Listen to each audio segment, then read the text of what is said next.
Okay, good morning. Is it still morning? Well, morning here in the UK.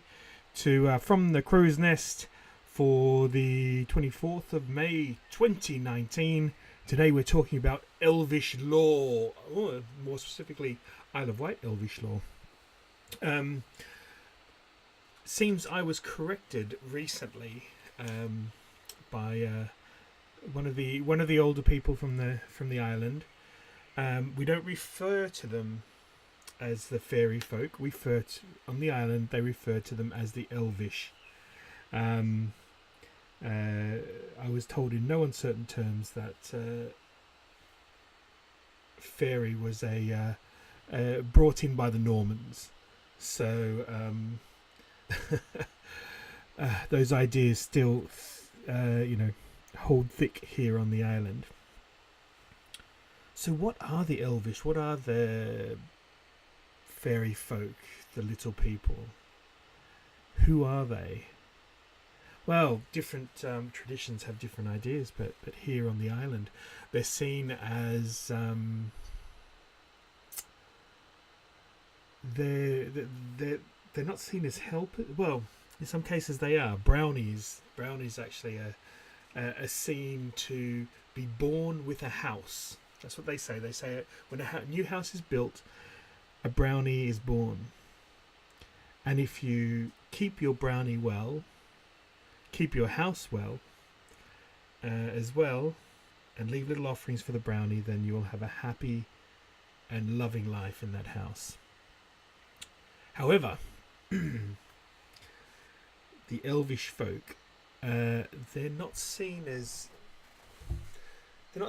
bad, but they're certainly not seen as good. And an old Isle of Wight saying is that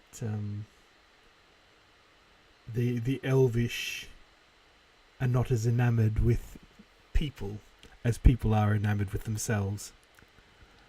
So I think that's one thing to keep in mind when dealing with the magical folk. Now they say that if you ever ring the bells of a bluebell, that it will disturb the Elvish, and to make amends, you need to leave them ribbons, or twine, or fresh milk. Fresh milk. But woe betide you if you don't. So, whenever it's bluebell season, I always make sure I have twine in my pocket. And I leave them an offering. Far be it from me to tempt fate when it comes to the Elvish.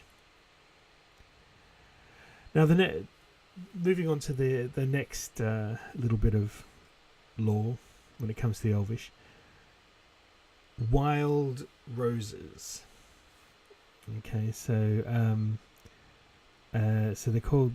So in the next week or so, they should be out in bloom. They're sometimes called the mother of all roses, or the in some places called the fairies' rest, and they call it that because they say that the elves or the Elvish will always find safe harbour within the wild rose.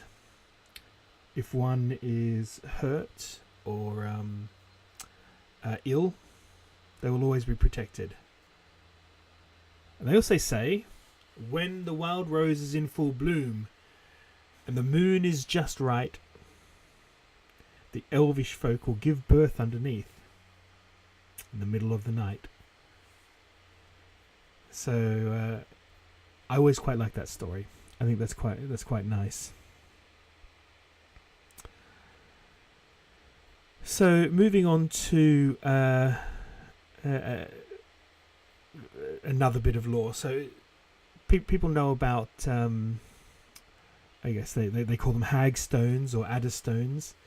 On the island, the old people, they used to call them the male preve or the male prave.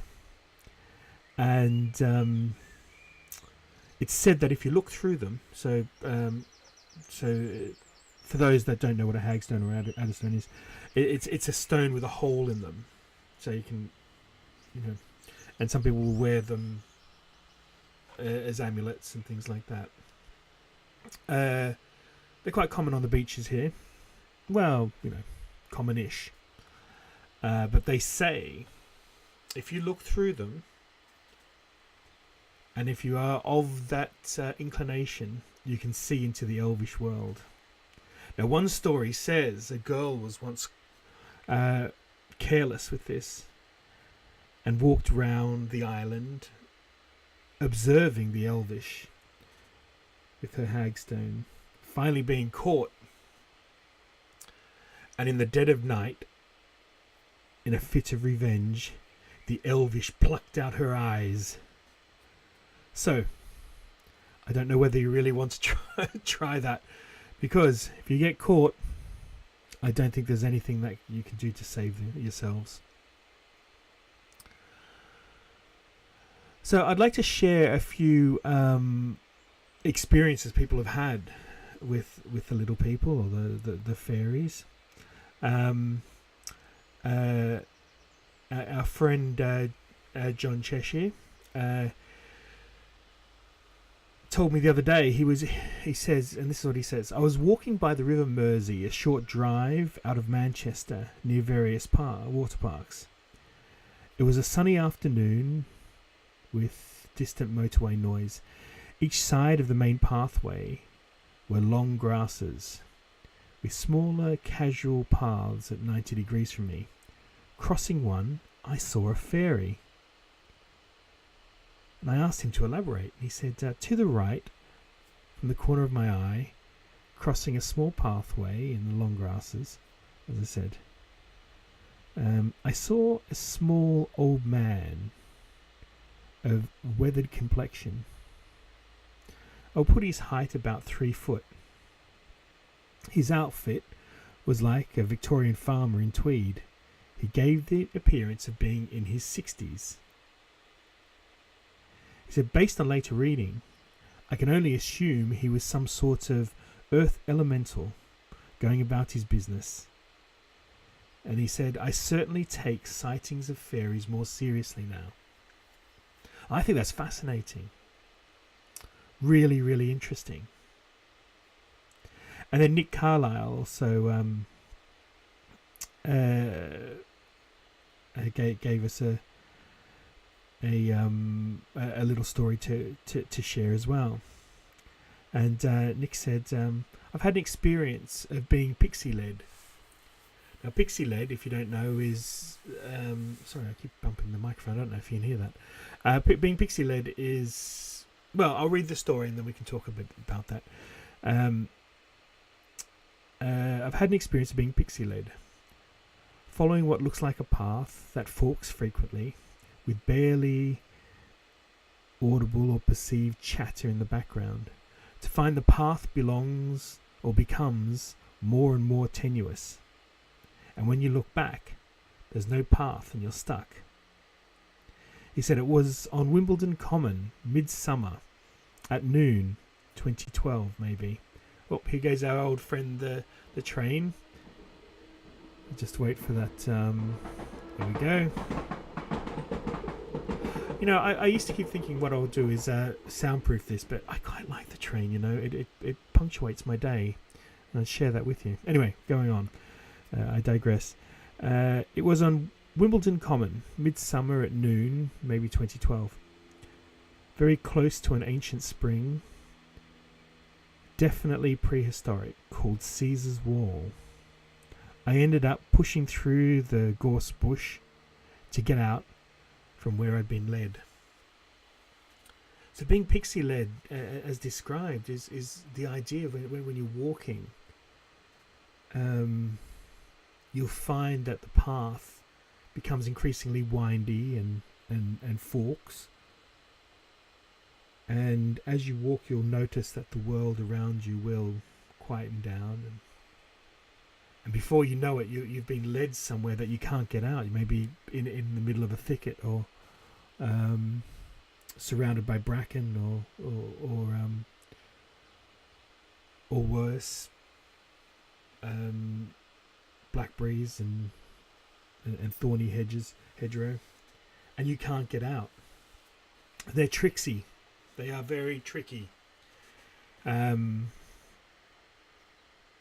so before I end this episode, we're now at the 10-minute mark, and I'm trying to keep these down to a very quick summary of the day.